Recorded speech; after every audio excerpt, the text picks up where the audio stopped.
When I was little, I had a bad reputation. I had a lot of anger inside me, and but I had a lot of problems, in my personal life, and I was very mad about it. Sometimes I thought my mama would just beat me for being born. I would shoot out the neighbors' windows. I would get beat. I would sneak out the house to go to the streets. I would get beat. If I stole a small piece of candy out the store, I would get beat. And, I think I had a lot of anger. I would get beat for nothing, basically. Um, you know, and I had a lot of anger about it.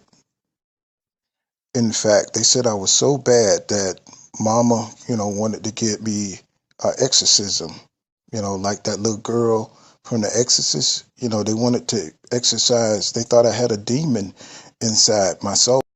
So one night, mama tied me to the bed, tied me down, and she gave me some NyQuil.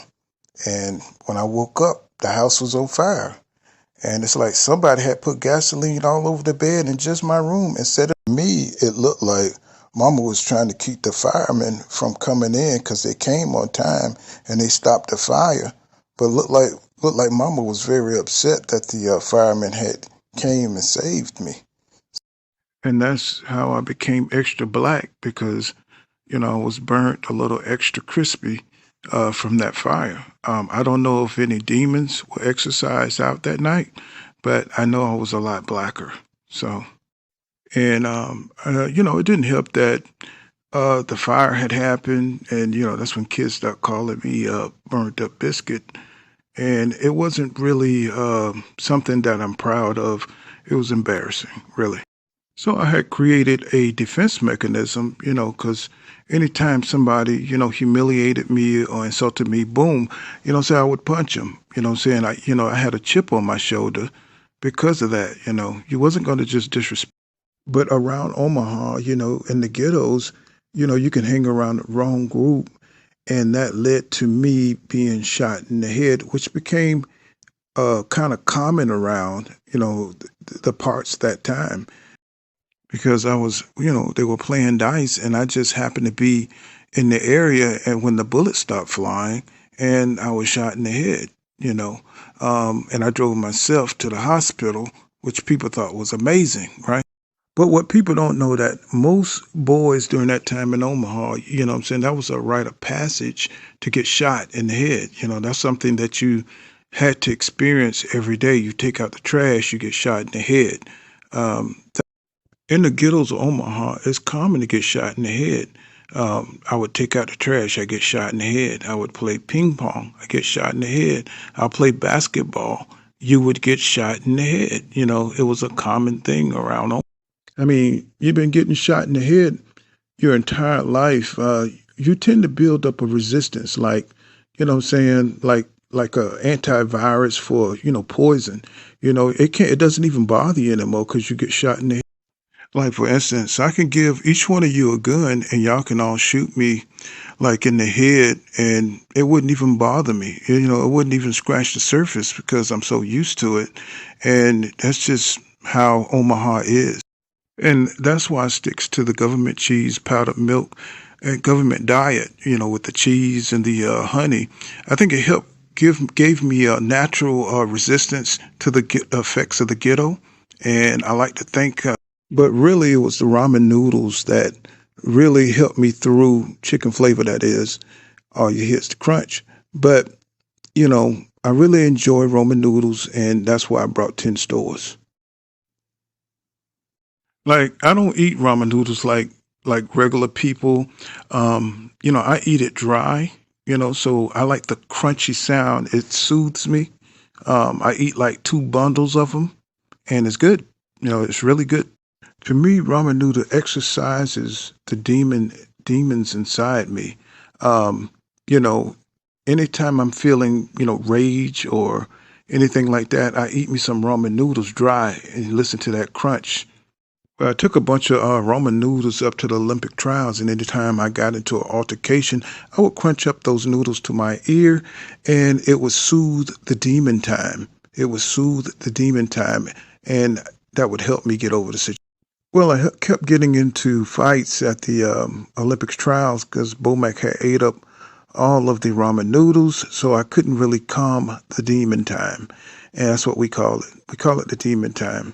So, well, people would look at me and they would say, as a kid, I was bad. People's always trying to look at me, even if I haven't done anything to them. They would say I was bad, right?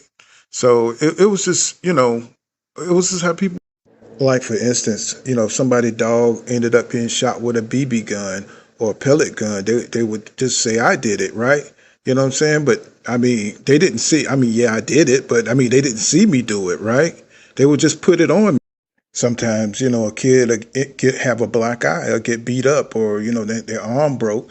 They'll say, I did it. They'll put it off on me. Did I do it? Yeah, I did it, but you didn't see me do it. Just because he said I did, that don't mean that I did it, right?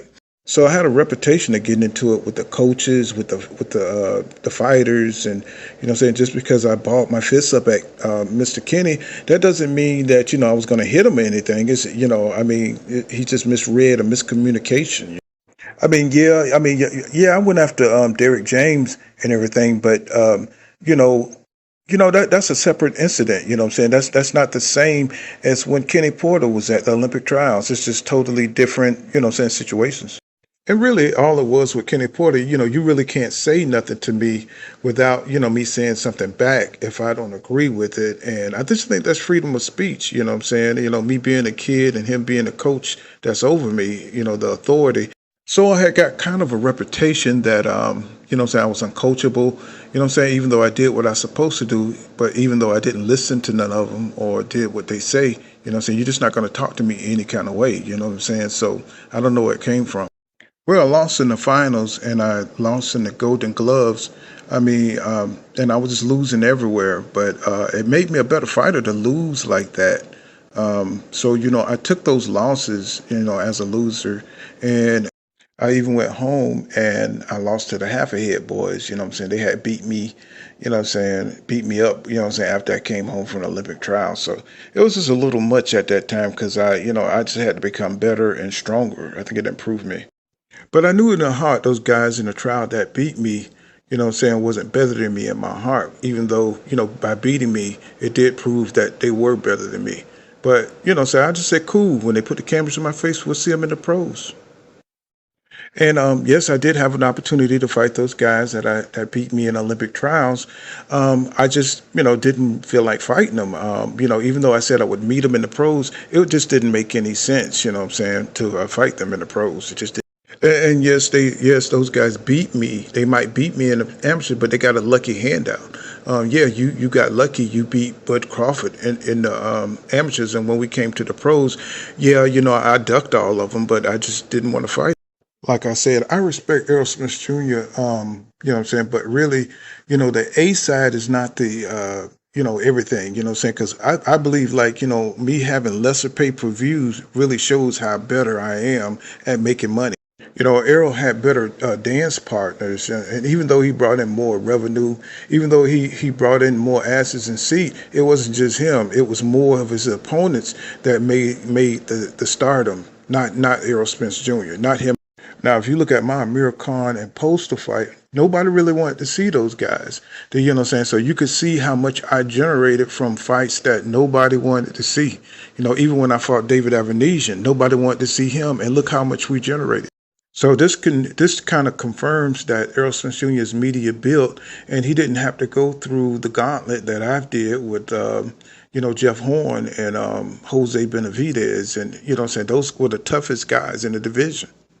Well, when you say that, I said nobody I fought is like Errol Spence Jr., all I meant was that, what I'm saying, that's not true. You know what I'm saying? All I meant was that there's nobody like Errol Spence Jr. I ever fought. That's all. That's all I meant.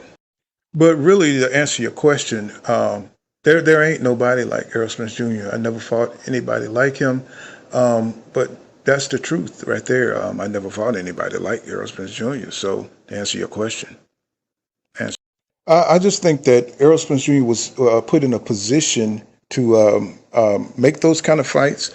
I think, not to take anything from him, but I do think he was just he was make better decisions than me.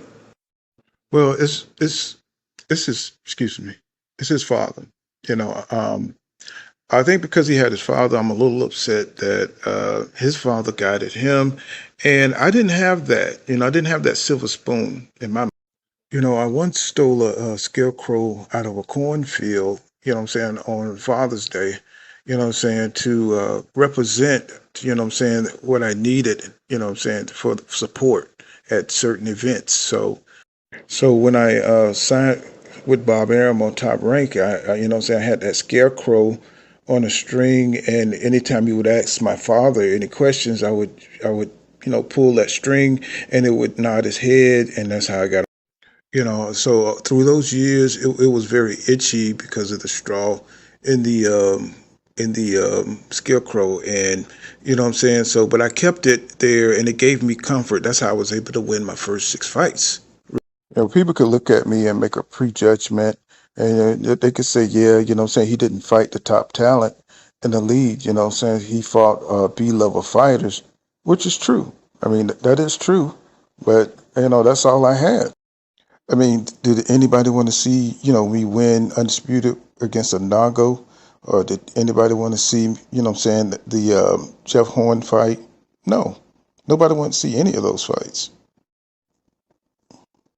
I mean, did anybody said I was too small for the division? They said that, but all the rest, just kind of got made up, about Errol Spence Jr. ducking. No, I mean, I just wanted the money, I just wanted. So as you can see, Bud Crawford is misunderstood. I'm a great champion. I'm a great. I was almost a great Olympian, but I just didn't have the silver spoon or the path Errol Spence Jr. had. Well, before I didn't really respect Errol Spence Jr. So names went back and forth, but now that I'm face to face about to face Errol Spence Jr., it don't make any sense to be disrespectful, especially when we're about to fight. For example, so I would call him a bitch like when I was out in the ocean, or I would call him a drunk, behind the scenes. But, it's just good business starting to motivate Errol Spence Jr. now that I'm face to face with him. That's just good business.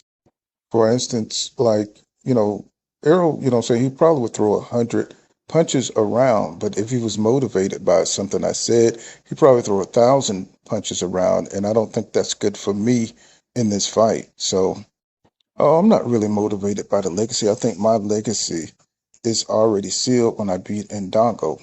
And I think it was like maybe, 6 people or 7 people at the fight. But, what I'm saying, I'm already in. I think it was about 8 people at the David Apanesian fight. But I had already got my guarantee money, and that's what's most important.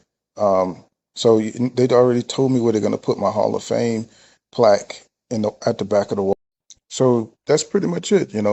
Bud Crawford misunderstood. I'm in the Hall of Fame, and even though they're going to put it in the back of the water heater area, what I'm saying, that's good enough for me. I'm satisfied.